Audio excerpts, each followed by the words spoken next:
Hello and welcome to The Plain Truth, and this week we're going to be talking about fuel planning. Joining me as always is the legend that is Captain Al. Hi Captain Al.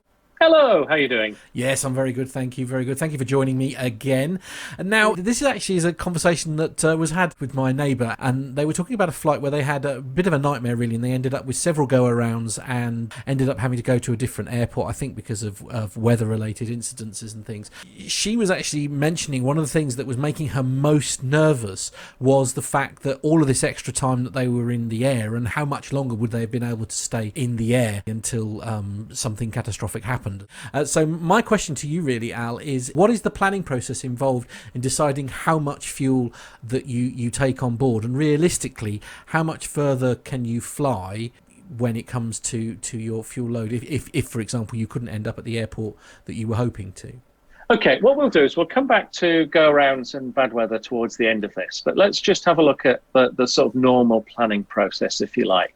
So we'll take a step back and think, if you're going to jump into your car and drive from Bungay to Manchester tomorrow, it's what, about 200 or so miles? Yeah, about a ballpark figure somewhere around there. Yeah, okay. How much fuel are you going to put in your car for this journey? Oh, well, I'm a bit of one of those where I like to make sure that I've got a full tank before I go anywhere. So you, usually, like most people, are going to go to the petrol station in advance of the journey and just fill it up, aren't you? Because then you know that you've got more than enough. That's going to give you what, 400-ish miles of range? Yeah, about before 450, I think, in my C-Max. Okay. Now, you're going to drive your coach the same journey. Right. Are you going to apply the same logic? Are you going to fill it up at the depot for your journey to Manchester?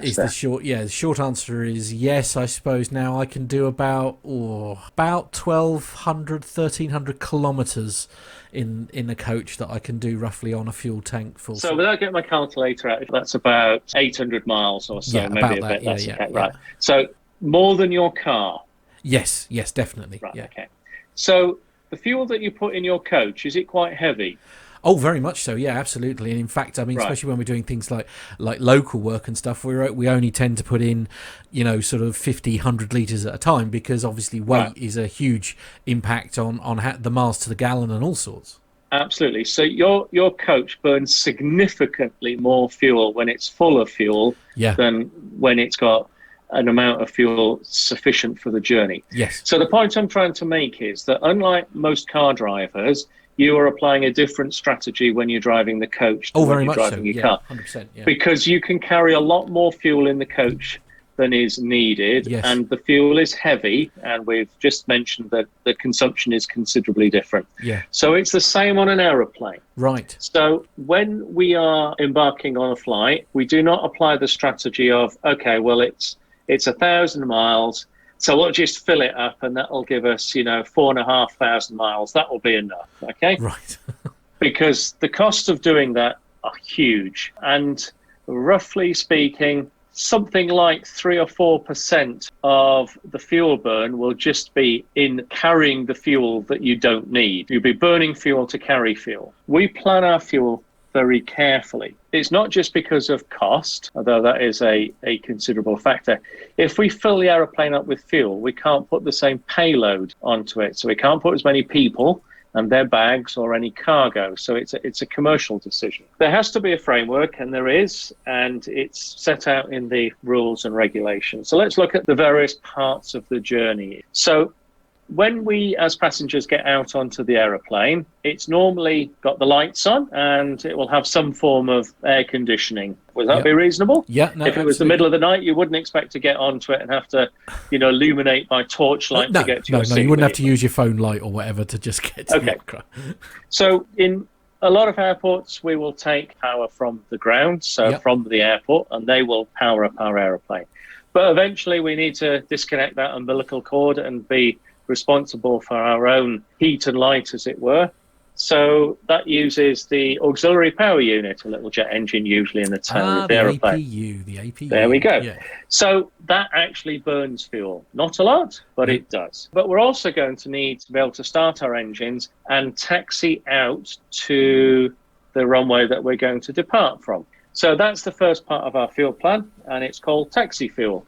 So it's the fuel from starting up the aeroplane to getting to the departure runway.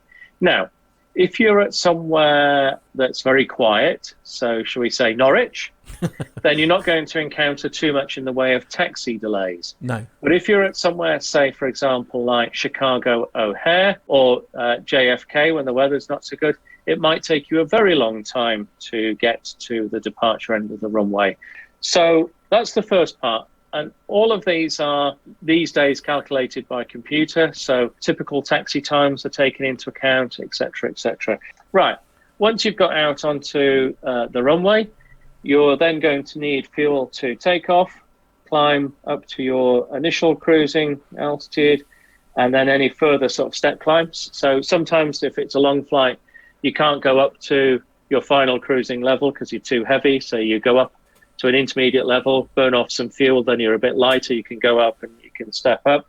Then sort of basically that's the cruise phase, all the way down through your descent and your approach and landing. And that's your trip fuel. So basically from the time that you take off to the time that you land, that is the trip fuel calculation. Okay. So we've got fuel to get us to the runway and we've got fuel for us to land. Probably wise to have contingency fuel. You know, things don't always go as planned. No.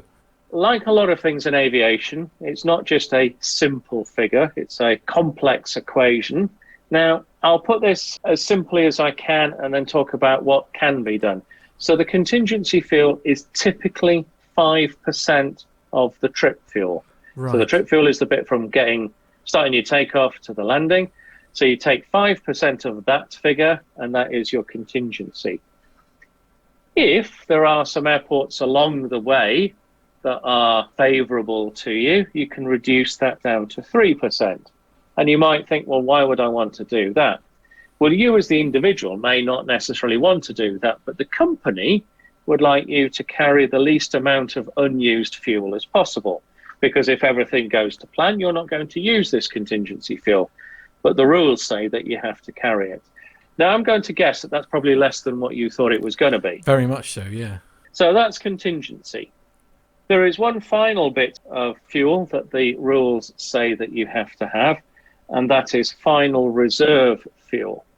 Now, this is fuel sufficient to hold for 30 minutes at 1,500 feet. The reason that figure is chosen is it's quite low to the ground. So remember, aeroplanes burn less fuel the higher they are. So the closer to the ground, the fuel burns are higher. So it's basically 30 minutes of holding fuel at the planned destination at 1,500 feet. Okay. And would things like local atmospherics and things like that be taken into consideration, or is it just a general figure? It's just a general figure. Okay.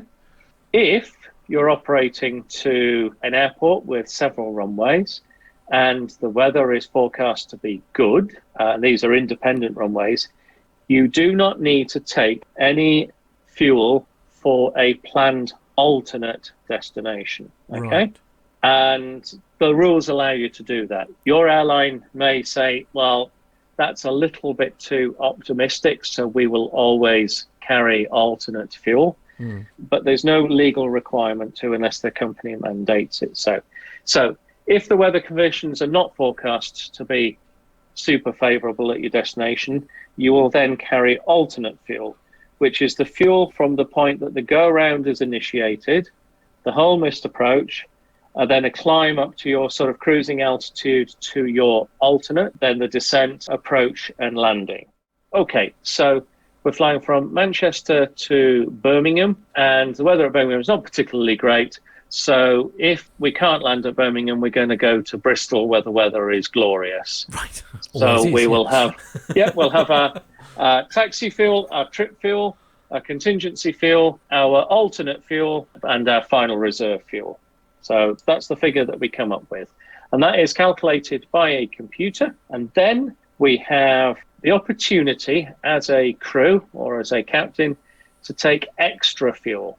And that's entirely at your discretion? Well, that will come down to company policies. Most airlines these days won't give you carte blanche. They will give you a set of margins to operate within. And different airlines have different levels of management of this strategy, because it's a bit like going into a casino and saying you can have as much money as you like. Right, okay, yeah. The way that you're going to bet is going to be quite different than if you've got a controlled amount of money, isn't it? Now, there is one other set of fuel that I've not mentioned, and that's something called additional fuel.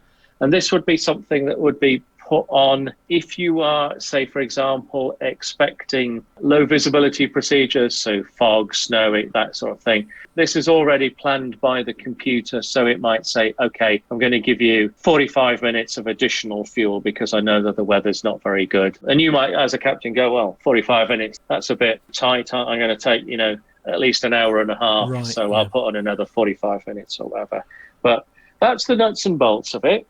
Going back to the experience of your friend over the garden fence, where we know that the weather is going to be poor, we will plan to take, whether it be additional fuel, if it's something that we're typically, when you have low visibility procedures at an airport, the number of takeoff and landings that can take place in a given hour are much, much less because everything slows down, just like on the motorway when it's heavy rain or fog. Yeah. But also we will then look at the big picture and say, okay, right, so it's forecast to be foggy, but by the time we arrive, it should be improving. But let's just give ourselves a bit of margin and we'll take an hour's worth of holding fuel or, whatever we feel fit. There's always that element of what you might call professional planning, based on what you as the operating crew within the company confined criteria determined to do. So it may well have been that for your friends, it was that when they landed wherever they diverted to, they may well have had copious amounts of fuel, right. If that weather was anticipated to be that way. Typically, you're only allowed to do 2 approaches an airfield with poor weather. You can do subsequent approaches, but there has to be a significant improvement. The idea being is that the regulator doesn't want you to just keep trying and trying and trying. Until you fall out of the sky, essentially. Yeah. Well, typically what happens is that, like if you're trying to put, a screw into a piece of furniture or whatever, and you just can't, and it's not quite working, you just get a bit more frustrated, and you become a bit more cavalier with it each time, don't you? And then you just hit it with a hammer. Well, that's what they're trying to avoid. Trying to avoid, essentially get really annoyed with it. So, essentially what I've learned from this actually is it's actually a much more scientific, much more calculated decision. It's sort of worked out to the nearest litre almost what's required in the av fuel to do the job. Yes, absolutely. And most modern airlines these days will monitor the amount of fuel that is being carried by crews, how much is being used, whether it matches what the predictions are, and these sort of things. So fuel is a massive, massive cost to airlines, both in the cost of purchasing it, but obviously ever increasingly with regards to CO2 emissions. So it is a very, very carefully calculated amount. And just throwing on some for, mum and dad isn't the way that professional crews operate these days. No. Well, it's a very comforting topic, Al. Thank you very much, as always. It's a pleasure.